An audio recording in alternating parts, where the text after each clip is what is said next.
ken kaponta salung zo mang ze suy tana sen golte in nui chia me le zong all my love in ze su to sol bang e tang ka zong in ka hao zong in nga hitang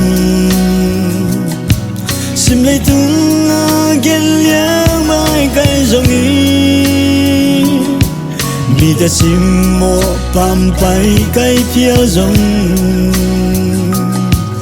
với sen ta đi Giêsu si to kịp dấu in xin chuyên su chim chạy lơ dây lan ở chim chạy si anh mang này na kiến mang to te kim chạy đi sim lệ tung sim mò nuôi nên cất chúa hàng với sen ta đi Giêsu si to kịp dấu in mule now nanun ta na mi de simo pampai lui net na na thu khai ma o nang le nang khat nang ke sa in lung neo nom e ma to mi hun ta cheng le Jesu nang to om ton hi kha siang tho nang ang om bi chi kho ton tu nin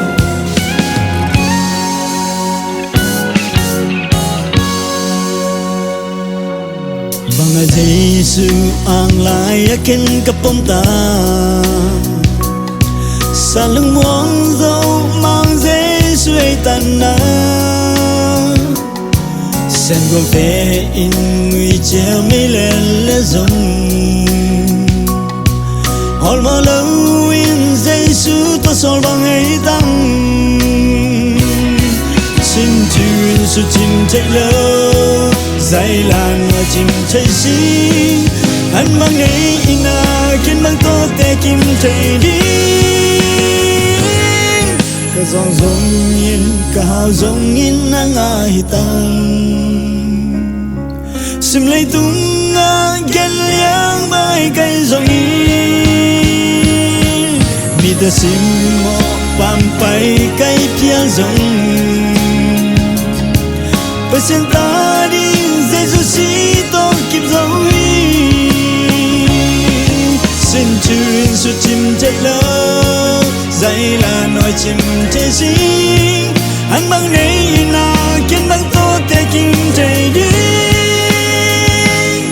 xin lấy tung xin mò nuôi net cất chúa hàng với sen ta đi Giêsu si to kịp dấu in